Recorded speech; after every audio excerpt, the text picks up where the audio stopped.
Olá, meu querido estudante. Meu nome é Larissa Maia, minha formação é em economia, tenho um mestrado em gestão empresarial e nós vamos estudar agora juntos assuntos ligados ao dia a dia. Então vocês vão poder compreender os noticiários, poder conversar no dia a dia com seus amigos e familiares. São temas importantíssimos e interessantíssimos para todos nós. Então, vamos lá. Nessa primeira competência, nós abordaremos a macroeconomia. São assuntos diversos sobre as variáveis macroeconômicas, sobre esses grandes agregados econômicos. Nessa disciplina, nós estamos indicando para você alguns vídeos, escolhemos alguns vídeos e indicamos para que vocês compreendam melhor os assuntos. E dessa forma fica mais dinâmico vocês poderem acompanhar os assuntos. Cada assunto vai ter um vídeo mais ou menos relacionado. A segunda competência, nós trataremos das operações cambiais. Nessa competência vão ter entrevistas com profissionais da área. Nós conseguimos fazer vídeos com pessoas ligadas à área de câmbio, tanto de exportadoras como de casas de câmbio propriamente. Na terceira e última competência, nós abordaremos o balanço de pagamentos, que nada mais é do que o registro de tudo que entra e sai em termos de moedas estrangeiras, que nós chamamos de divisas, numa economia, numa nação. Você já pensou do que trata a economia? Já se perguntou o que é economia internacional? Ou o que é a macroeconomia? A economia, por exemplo, é a ciência social que estuda como os recursos que são escassos podem ser utilizados para produzir bens e serviços que atendam às nossas necessidades. Estuda-se a lei de demanda e oferta, não sei se vocês já ouviram falar. Ou seja, tem que haver um equilíbrio entre tudo que se procura se ter para ofertar. Ou seja, de um lado, as empresas ofertam os produtos e serviços e do outro lado, as pessoas e famílias consomem esses produtos e serviços. Deveria haver realmente um equilíbrio, a coisa ser casada entre a oferta e demanda, tudo que as pessoas quiserem ter, mas normalmente não é isso que ocorre. A economia internacional aborda todas as transações que ocorrem dentro de um país, só que dessa vez entre as nações. É a mesma coisa, trata da mesma coisa, só que agora entre as fronteiras, certo? E para entender melhor a macroeconomia, aliás, a economia internacional, nós devemos entender o que é macroeconomia. Então, macroeconomia estuda a economia como um todo, todos os seus agregados econômicos, todas as variáveis. Normalmente essas variáveis são medidas de riqueza. Estudamos também na macroeconomia as políticas econômicas. Nós temos 3 políticas. Aliás, os governos fazem 3 políticas, na verdade: a economia monetária, a cambial e a fiscal. Nós vamos tratar cada uma delas de forma mais específica. Você sabe por que o governo controla os gastos das pessoas? Sabe por que ele controla a quantidade de dinheiro numa economia? Sabe por que controla também a quantidade de moeda estrangeira? Sabe por que o governo controla os seus próprios gastos? Pois é, nós vamos entender mais adiante, certo? Bem, o nosso consumo, as taxas, o câmbio, que é a moeda estrangeira, o governo controla para tentar conter ou mesmo controlar a inflação. Muitos de vocês são muito jovens para terem presenciado quando a inflação era galopante, ou seja, tinha momentos que íamos ao supermercado e havia um preço pela manhã. Quando à noite a pessoa voltava, os consumidores voltavam para comprar a mesma mercadoria, o preço já era outro. Então isso é que se chama inflação galopante, coisa que nenhum país quer viver mais, principalmente o nosso país, o Brasil. Então é por isso que o governo faz esse controle severamente dessa inflação. Então quando vocês escutarem hoje que a inflação, a meta de o Brasil ultrapassa, a inflação do Brasil ultrapassa a meta existente, é por isso, é porque existe um patamar de mínimo e máximo que vocês verão também no caderno, tem uma tabela lá que nós colocamos, para que você entenda o que é essa meta. Rapidamente nós vamos passar por esse assunto, ok? Uma das grandes missões de um governo é estabilizar a economia, Então é justamente equilibrar, ele equilibra a economia através do equilíbrio da inflação. A inflação mexe com todos os organismos, tanto nacionais como internacionais.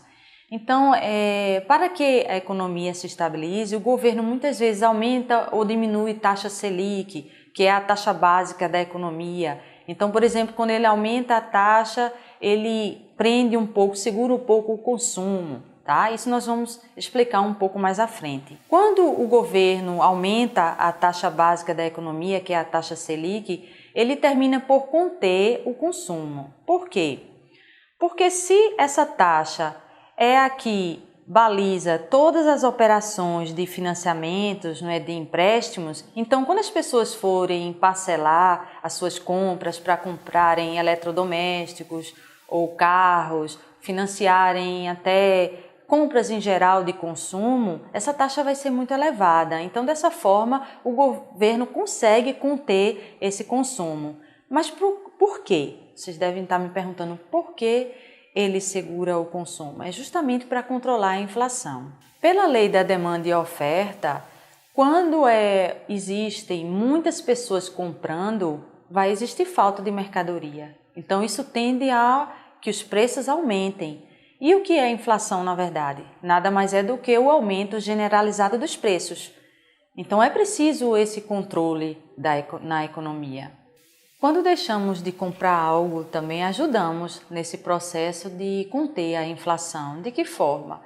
Quando deixamos de comprar um produto que está muito caro e passamos a consumir um produto similar, então a gente termina por forçar aquele vendedor a baixar o preço, né? Então será bom para nós e para a economia. Nós forçamos ele baixar o preço. Então nós podemos também ajudar nesse processo de contenção da inflação. O governo também regula os prazos, além das taxas, que ele varia, não é, abaixa ou aumenta, ele regula também os prazos. Quanto maiores os prazos, mais consumo haverá, não é verdade? Se o objetivo do governo é conter o consumo, então ele diminuindo os prazos, isso também controla a ida das pessoas às lojas para comprarem parcelado. Até agora vimos a política monetária, que é o controle de moeda na economia por meio desses mecanismos, né, de aumento e diminuição de taxa, aumento e diminuição de prazo. Agora veremos também que na política fiscal o governo pode aumentar ou diminuir impostos, a tributação que nós pagamos, né? Essa carga de impostos. Então, quando o governo aumenta o imposto, a tendência é que as pessoas, que sobre menos dinheiro para as pessoas e que elas consumam menos. Então, isso também contém o consumo e termina por conter a inflação, conter o aumento dos preços.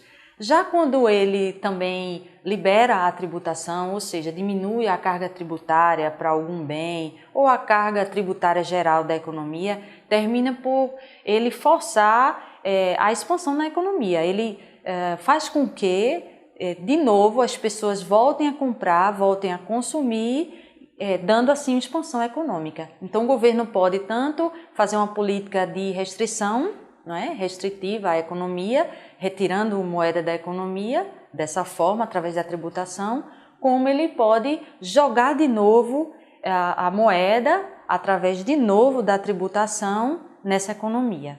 Tá? São manobras que normalmente o governo faz e a gente vê muito falar isso nos noticiários. Há também a política cambial que nós mencionamos, né? O governo controla a moeda estrangeira também. Por quê? O governo precisa proteger as exportações. Então, quando o dólar está muito baixo, a tendência é que as nossas exportações sofram. As pessoas que exportam, elas perdem dinheiro com isso. Nossa moeda fica muito valorizada em relação à moeda de fora. Ou seja, um comprador que queira comprar no nosso país terá que dispor de muito mais dinheiro estrangeiro, do seu dinheiro, para poder comprar uma mercadoria nacional. Enquanto que o dólar elevado, como está atualmente, nós estamos vivendo um dólar aproximadamente a R$4 é o câmbio, certo? Isso acelera muito as exportações. Então, estão dizendo que os exportadores estão rindo à toa agora, porque com o dólar elevado, atrai investimentos, atrai compradores para os nossos produtos. O dólar também, muito baixo, pode causar uma fuga dos capitais daqui, do dinheiro local. Por quê? Porque as pessoas vão preferir comprar os importados. Se o dólar estiver muito baixo, muita gente termina por comprar fora, importar produtos. Então é por isso que o governo precisa controlar essa taxa. Nem para que ela não fique tão alta, o dólar não fique tão elevado e que prejudique muitas empresas que compram também equipamentos para produzir aqui no Brasil em dólar, não é? Existem alguns equipamentos que são produzidos fora, não vendem aqui. Então, infelizmente, tem que ser comprado lá fora. E quando o dólar está muito alto, e aí, isso complica, a situação desses investidores se complica. Quando o dólar está muito baixo, já prejudica um pouco o balanço de pagamentos, que é o que a gente vai ver lá na frente. Por quê? Porque há uma saída, uma fuga de capitais internos. As pessoas terminam comprando fora, o dinheiro não fica na economia local.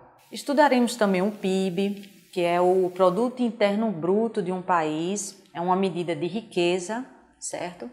A gente tem algumas variáveis que formam o PIB, que nós vamos ver en passant, né, rapidamente, não vamos nos aprofundar, mas é necessário ver porque ela é uma medida de riqueza. É dessa forma também que a gente mede a economia de um país, é através do PIB, da riqueza desse país. Bem, não sei se você conhece, Delfim Neto é um economista, ele também é professor universitário e ele define a economia como a arte de pensar. Então vamos raciocinar um pouco, vamos entender esse assunto. Ele é belíssimo, no fundo é um assunto muito do dia a dia nosso, tá? Eu queria que você contasse comigo e tirasse suas dúvidas no AVA, tá? Eu respondo tranquilamente, contem também com os seus tutores, tá? Presenciais ou tutores à distância, e não se desesperem, estou aqui para o que deve e vamos passar para a próxima disciplina, ok? Fiquem com Deus.